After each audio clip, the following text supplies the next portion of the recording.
Beat it, goon. Yeah, the China trip, everybody came in just aggressive. I didn't expect it to be as crazy as it was, but yeah, whatever, we're still talking about it. No, wait till you see it.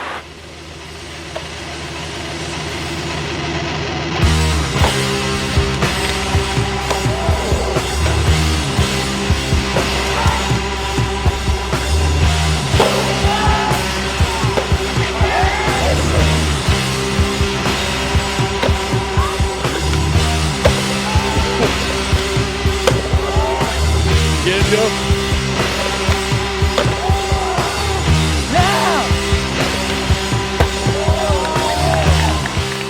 That one. I think the expectations from like the previous trips were already high and people wanted to like raise the bar. Like the first show was just so violent.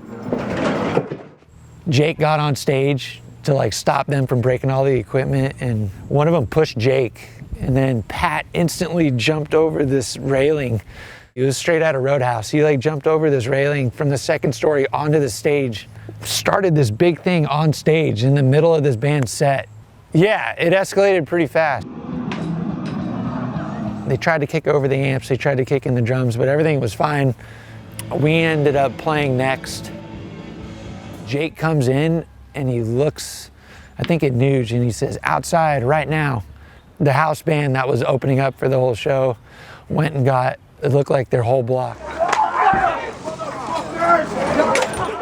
Just the adrenaline from just playing, being on stage and playing a show, I just ran in and I knew Nuge was right behind me, and I swear I just threw the first punch and probably missed.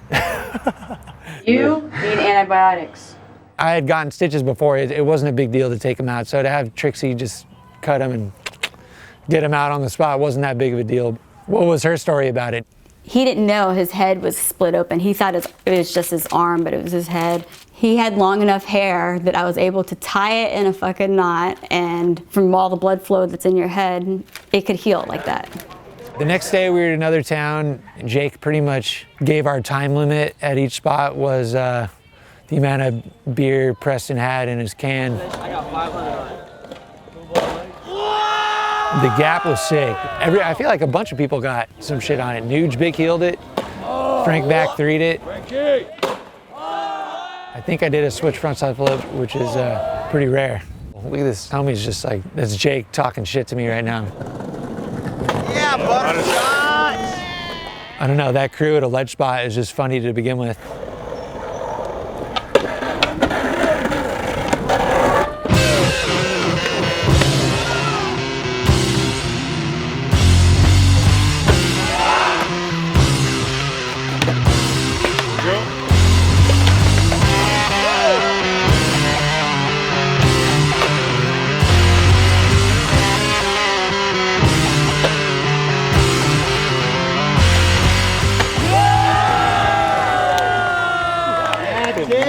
Mark it. We were making the most of it, and there were those weird jets on the side of the plaza. Yeah, I remember the last couple hours of the day, we were literally just trying to launch beers off these jets and catch them like a bunch of grown adults. It's like Vegas. I've been there.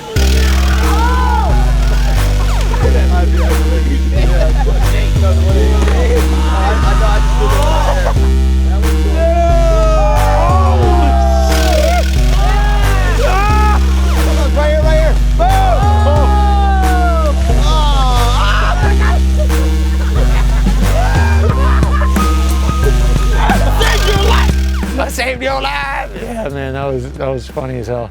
Wow. Turkey cornet. We're rolling. What Danaway do? Oh, he jumped the whole fucking thing. Showing up to the Great Wall with that crew was, I didn't realize how insane it was probably till I got home. Warm beer, please. Everybody's out of breath, everybody's got a bunch of beer. We finally make it to the top, and Omar's bombing down the fucking Great Wall of China. I look up and I see him just like,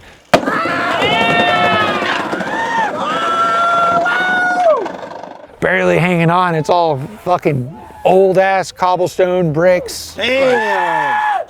He made it look real easy. That is not easy at all.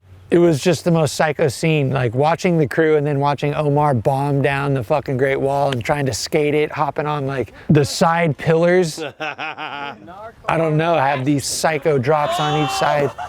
It's hard to describe the weight of it. Cat-like abilities up there. Anytime I'd hear Jake Phelps or hear stories about Jake Phelps being this fucking guy and he's fucking gnarly, and then finally being able to become friends with him and go on trips with him, every fucking session just meant that much more because he just embodied this whole thing so fucking much. Yeah, but this is here. I don't skate just 15 stairs ever. Where are we at again? China? But it was strictly just on like the crew that we were with and the levels that we were at that actually made me want to do it. Preston was filming, TNT with the Mohawk. Gut, everybody there kind of talking shit, having fun.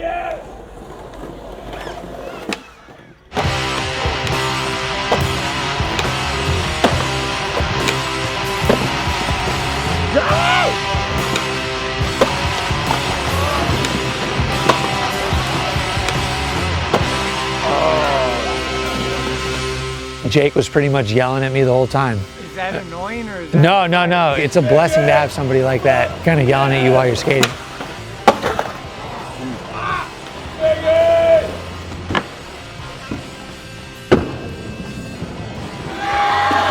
You'll try anything and land anything if Jake is there like yelling at you. Or at least in my head.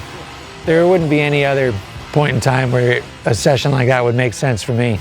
Only because Jake and everybody was there yelling, so. Move over, little dog, cause the big dog's moving.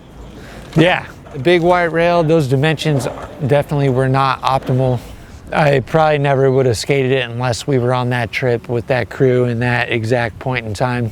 It was at the end of the trip and it just made sense. I remember I wasn't thinking too much about how big it was or whatnot. There was music playing at the top and the crew was all at the top kind of hyping it up, and yeah, within a couple tries, we just sent her on home. That was like, I swear, one of the last sessions of the trip.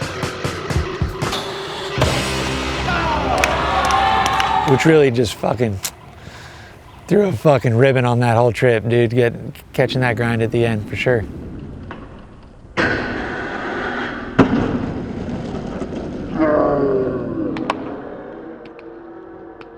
So those trips are kind of, to me, they're unique for that. Having everybody raising hell on the sidelines while you're trying something gnarly and scary. And the approach to life and the way we would go on those trips definitely led to like people not being here anymore and living like that.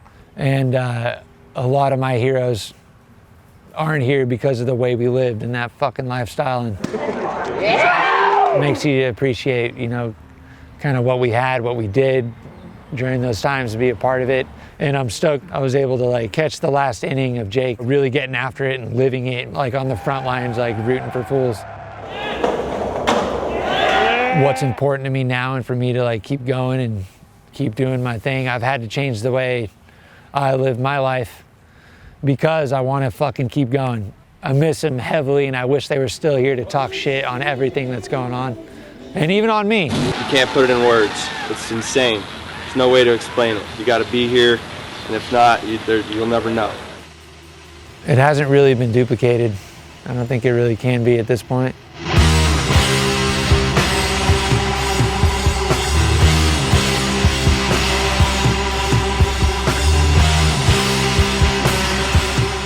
I haven't talked about this stuff or thought about it. Like, I was watching the video and it was like, it was heavy, but like talking about it, I'm like, holy fuck.